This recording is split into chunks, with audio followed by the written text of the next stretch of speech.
Good morning. You are now live. Welcome back. Today's title of our talk is The Courage to Speak, Dropping the Heavy Cloak. And it's about releasing and letting go of the past in order to make space for what's new and what's coming. How this came to me this week was through a synchronicity. I was doing my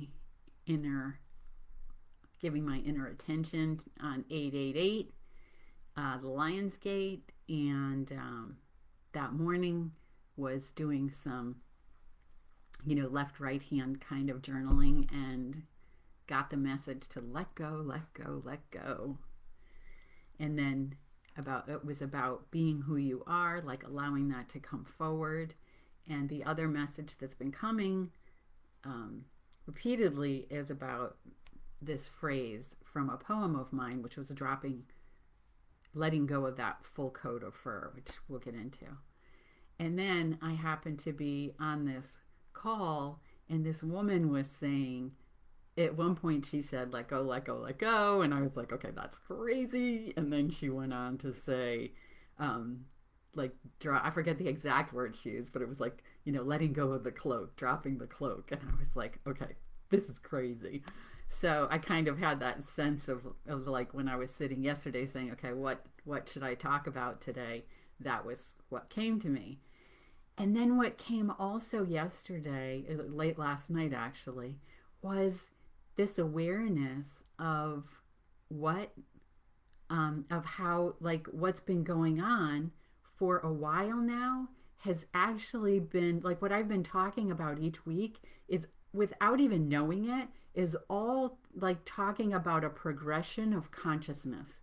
It was all like these steps in so where it began, as I was thinking about it, was when I talked about 3 weeks ago politically how we were letting go of the father and kind of that patriarchal consciousness that was associated with the country. And so on one hand, we have that going on, and I talked about the necessity to actually be grieving and to give ourselves the time to grieve.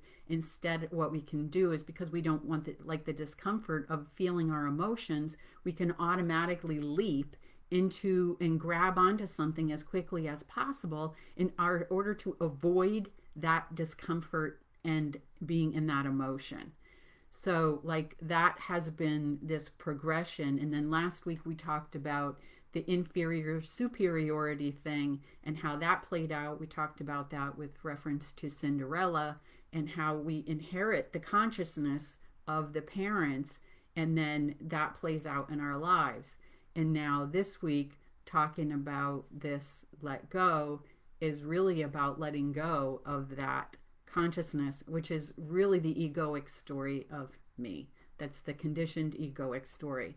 So that's our conditioning that we receive as a child. And what that conditioning is it's like a false foundation that we stand on. It's the story becomes like a protection for who we think that we are. You might have heard people talk about this before in terms of we take on these beliefs, especially when we're younger. We don't really even realize we're doing it because we're like a sponge and we just absorb everything without having any filter about what we want, what we don't want, what's acceptable, what's unacceptable, what's true and what's not true. We don't even question anything. We just take it all on. So this story becomes like a protection. And that's why they talk about the ego. Like a strong ego means there's more protection and more defense in terms of what the story is. And people also talk about this in terms of religion. So we can take our beliefs, especially around something like religion, and because it becomes our foundational identity, we think it's who we are. If I believe X, and you say X is wrong, then you're saying I'm wrong. You're not just saying my belief is wrong, you're saying I'm wrong. So we can take that personally because we identify the beliefs as who we are. So that is a protection that we feel like we have to defend, because if someone challenges that, then they're challenging our identity. And so to actually have the ego diminish is really about letting go of that sense of identity, letting go of that story that we see as us. And that's a threat because that's like knocking out the foundation. That's like saying, like letting go of your source of income, letting go of all the things that make you feel safe and secure. And so that's what diminishing the ego is like. Each time it's almost like a death because it's frightening. It's like encountering and really letting go of that identity. And when you do, as I've often talked about before, what you're doing is you're stepping into that what's not known. It's letting go of what is known and what's familiar and then ending up in what's unfamiliar. And so in that unfamiliar, it's uncomfortable because the mind looks at what's happening and assesses what to do based on the past. And so if you don't know, because you've never been here before, you don't know what's coming, you don't know how to act, you don't know what to do, that puts you in the unknown. And that's often a place that feels uncomfortable. And because of that discomfort, emotionally, again, we'd like to get through that quickly, as I was saying before, in terms of letting go of the old patriarchal consciousness. It's uncomfortable, so we tend to avoid it. So that story becomes a protection for us, like our identity, and we feel like we have to defend and protect that identity. So this is like in the fairy tale with Rapunzel when her parents are unsafe, and so they have to take her and put her, the old woman takes her and puts her behind the walls because the woman lives behind the walls, and then eventually she ends up in the tower, right? That's an actual depiction of that protection. So that would be because the soul then isn't safe to be out when and that's what the ego is doing, is it's protecting the soul. So in adulthood, what often happens is that's when we begin to feel the effects of that boundary. That's when we begin to see the results of that boundary. And what the old woman or the witch in the fairy tale often represents is that defense mechanism that we've incorporated in order to protect and keep us safe. So what we find in adulthood is that we begin to feel these walls and see how they don't serve us anymore. And that is oftentimes when we begin to either question our lives, question where we are, question how to change, question, like, begin to see, like, okay, this isn't necessarily serving me anymore. What can I do about it? So what we're looking at here is breaking free of the ego. Now, technically, the ego isn't like a thing. Like I said, it's just a story. So breaking free of it is like this idea that we have to, like, work our way through it. But really we don't. Really we are shifting. That's probably a better word. Shifting from the egoic identity into the soul, which, like I said, is basically the unknown. So it takes courage and it takes tenacity. And yeah, it's not like a simple thing like it sounds when I say it that way. It's actually challenging because you're challenging everything that you've used to identify yourself with. And what it means to challenge is those things that I do to keep safe, those ways that I'm not willing to grow and not willing to expand, that those things are the exact things I'm going to have to step into. Those exact things that I've been avoiding and running away from are the things that I'm going to have to move towards. And it's going to scare the hell out of you. It might totally freak you out. But once you know, okay, this is all that's happening, is I'm challenging this egoic belief I have. That's all. Then it makes it a little less scary to do. So we break free of the ego when we begin to hit that wall and encounter that wall and see how we're allowing a belief, a thought, a feeling to limit us, and we want to move beyond it. So we can look at beliefs in order to do this, and we can transform the triggers, which I've talked a lot about before, so I'm not going to go into that here so much. And we can reclaim things associated with the feminine because we are in a patriarchal culture. So taking those things that have been rejected, repressed, ignored, and beginning to bring those things to the surface. So in a situation like ours, things like the heart and love have been rejected and seen as, not that important. Other things are more important than that. And so to venture into that territory of the heart, which is exactly what we're doing, we're moving out of the head and into the heart, that's really where we're going collectively and personally. So reclaiming those things associated with the feminine is also part of this transformation of the ego, because the story we've inherited is this patriarchal story. And a part of that is the rejection of the things that are associated with the feminine. So what we're doing when we're transforming this story is we're beginning to see that that story that we were told, those things that we were told, what has value, what doesn't have value, that those things were actually not true. And so that's taking what we were conditioned to believe, challenging it, and seeing what actually is true. Well, you know what? The patriarchal perspective on things like emotions was that they didn't have value. But the fact of the matter is that emotions are what frees you from the conditioning.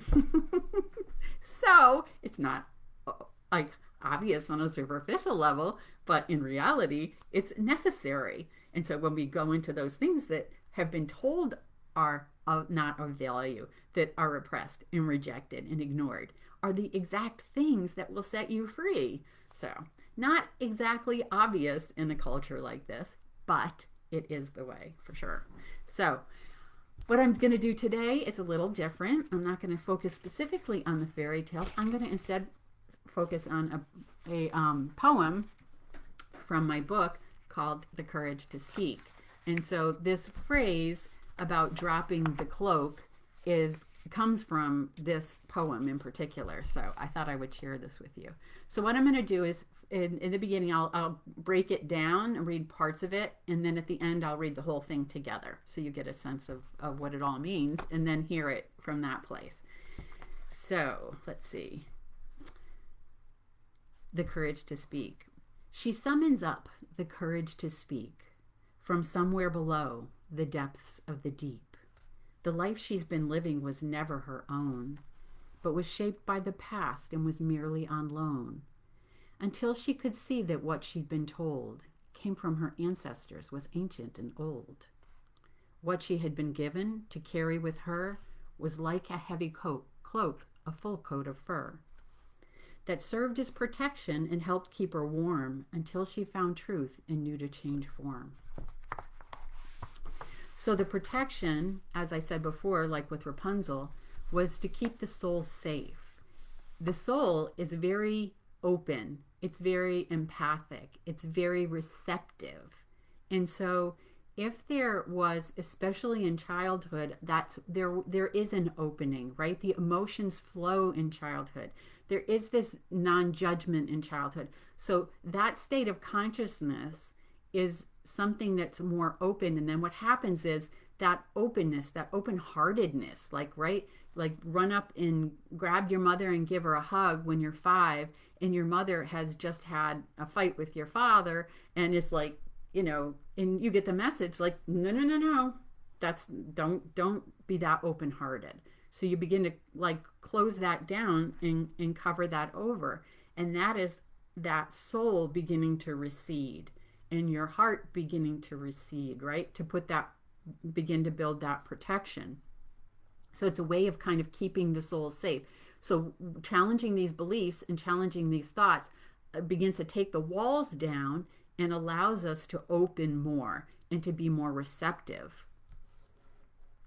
So the truth that is mentioned here, which the line was, until she found truth and knew to change form.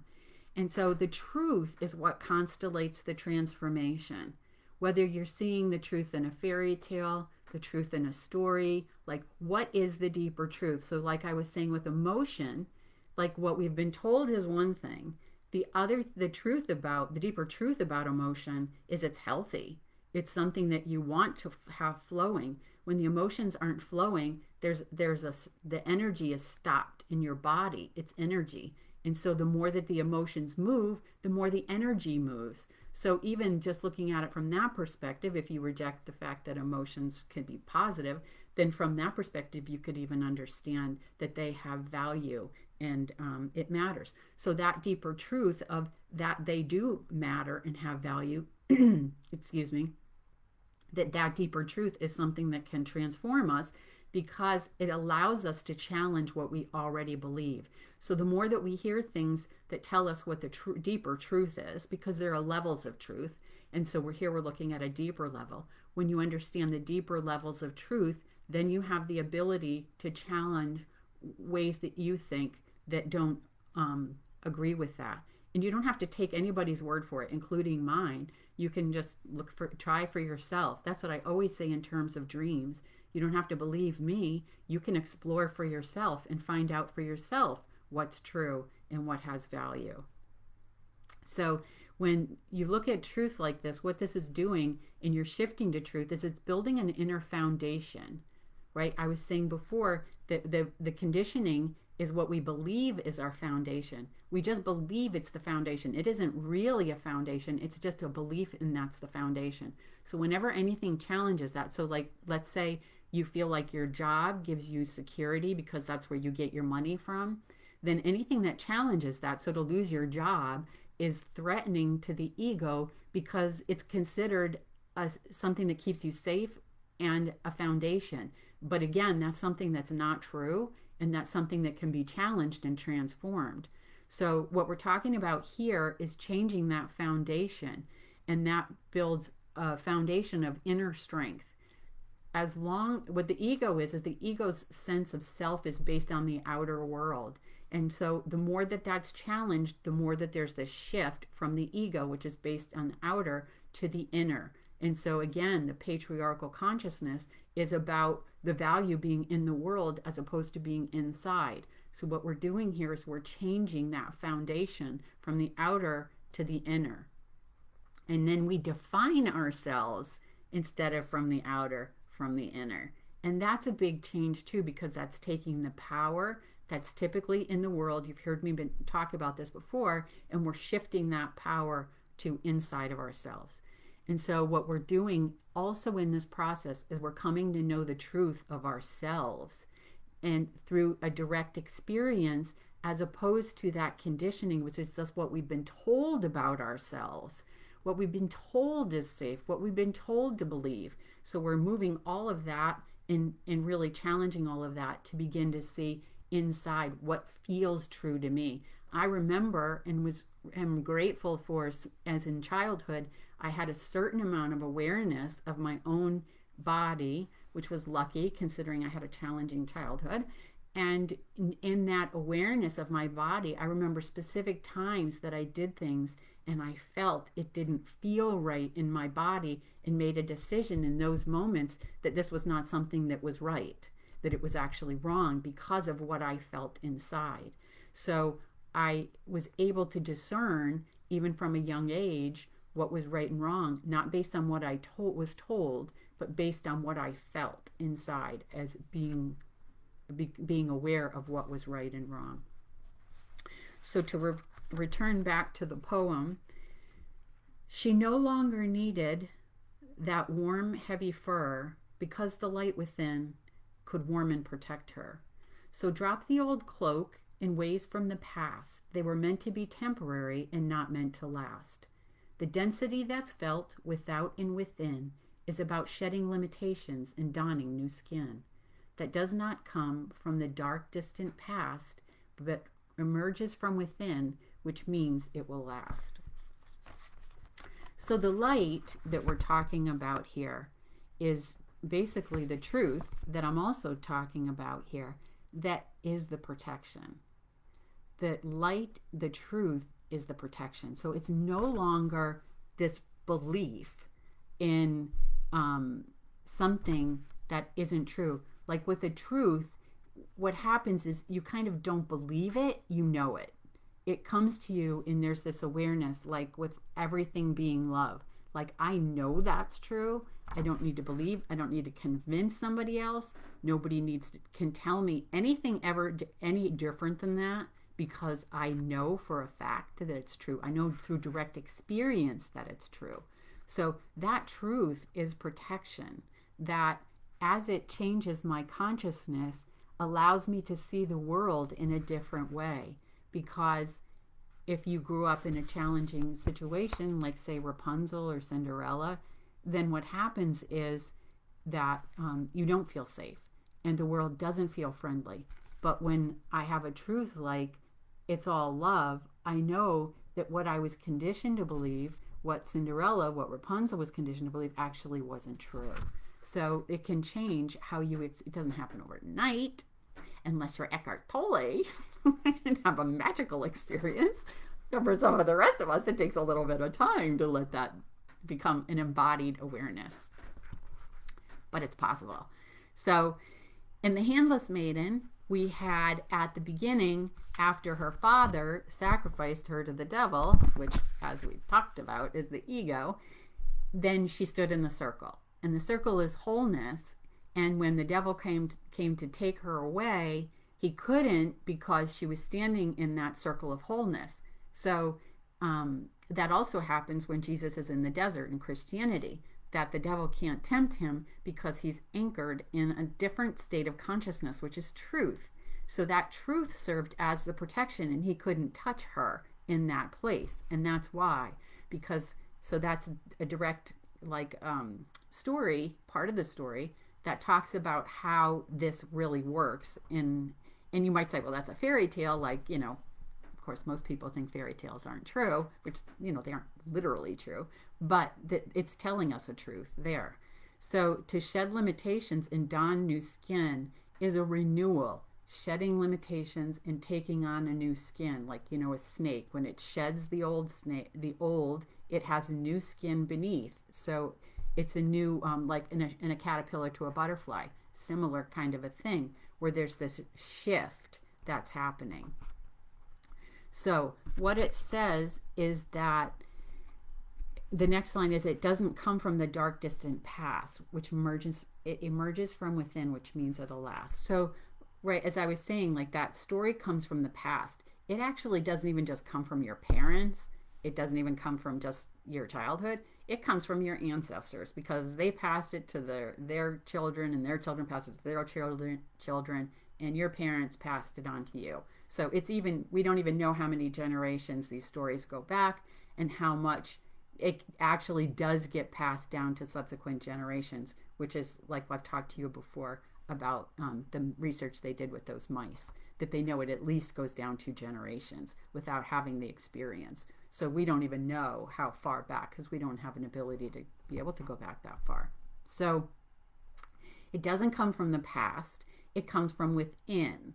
And it isn't determined or defined by the outer, which I said before, which means there's no approval, there's no acceptance, and there's no seeking of outside validation.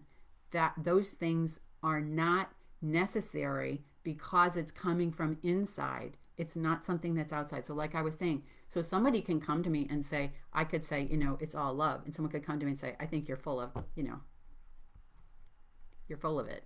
That, yeah, that it's just, I mean, look in the world, you're totally wrong. I would be like, okay, you can believe whatever you want. I don't care. Like, I don't have to convince you.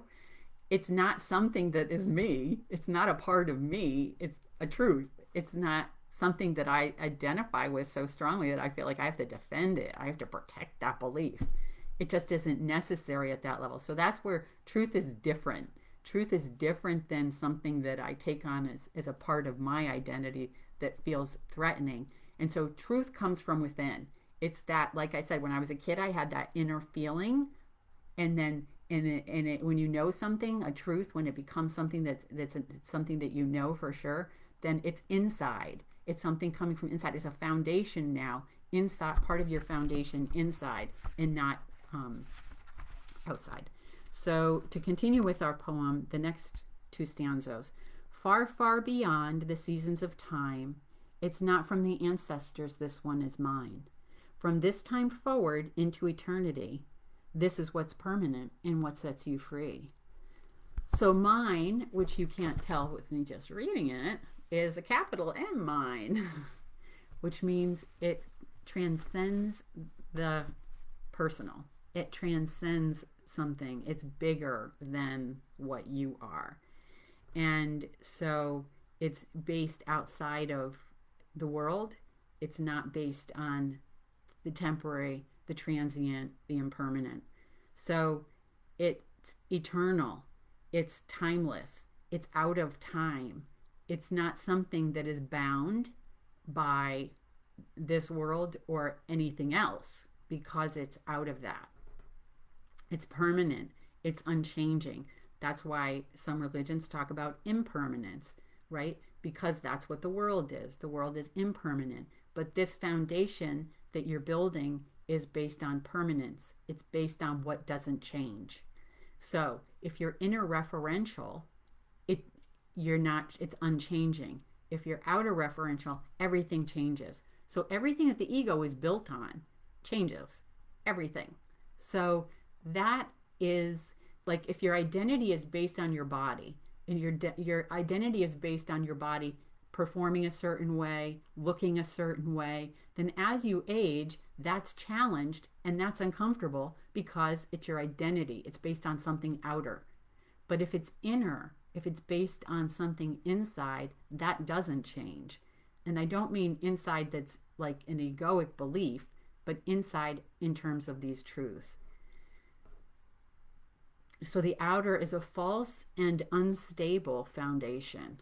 And so that's why, again, looking at other religions where they talk about the impermanent, that's why they talk about this shift out of the impermanence and away from what's impermanent, because it's an unstable foundation and it's always changing. So this is coming to the end of the poem. So lay down the story. It comes from your past. It wasn't meant for you and wasn't meant to last. It was a temporary garment for you to wear until you realized the truth you are to bear. Allow it to emerge from deeply within. It comes from beyond and from where you begin.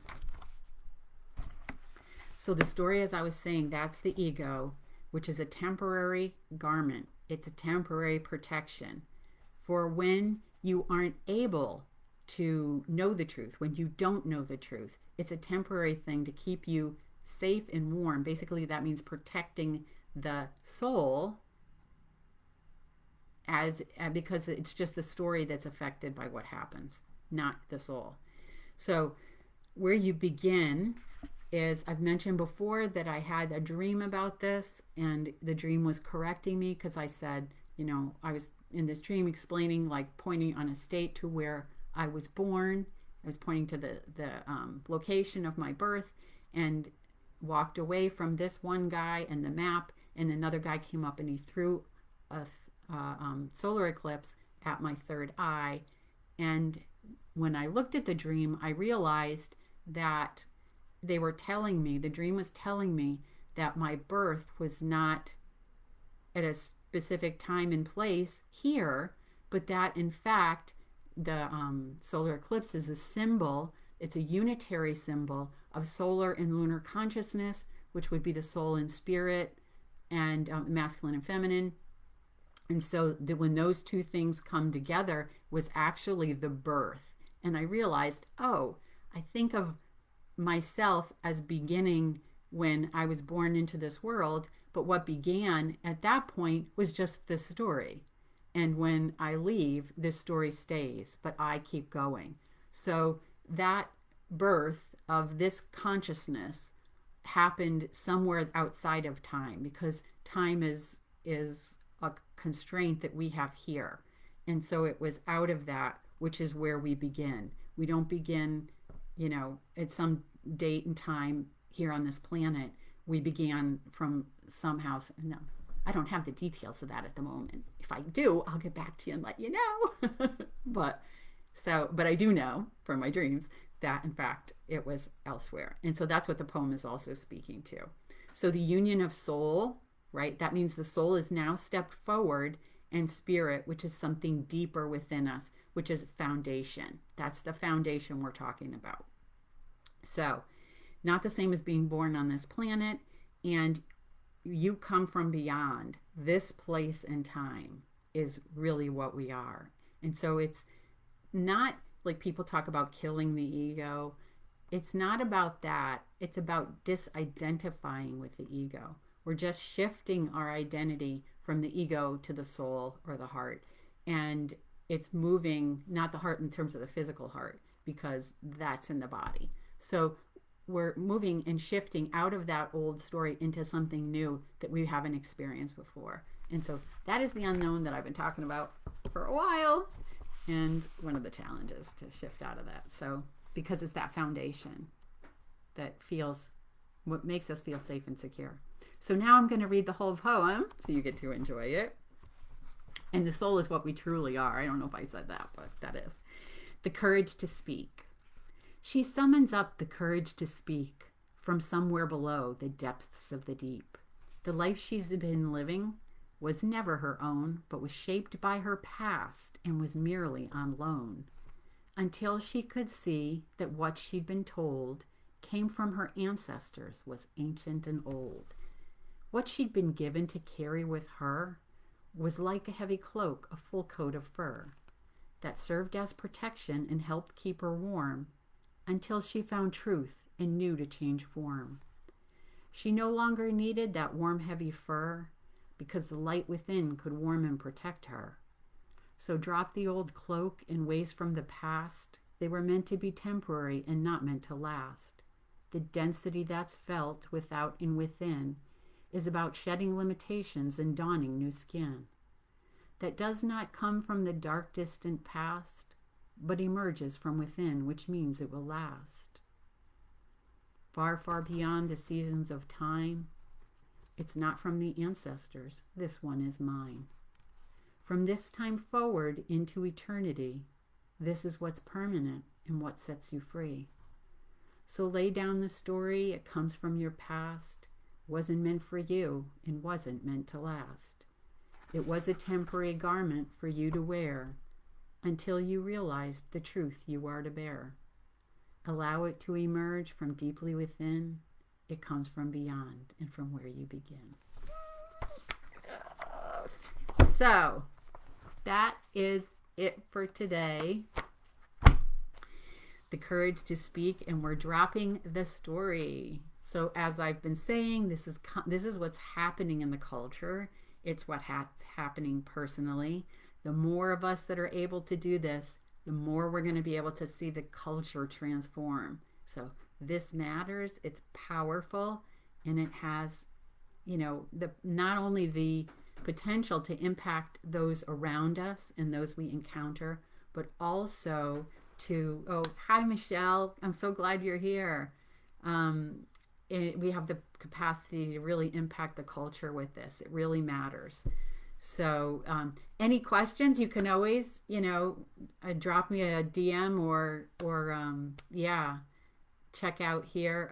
The videos, drop it below the videos if you have any questions about what we talk about. So thank you for coming. Thanks, Michelle. All right. Take care and have a great week.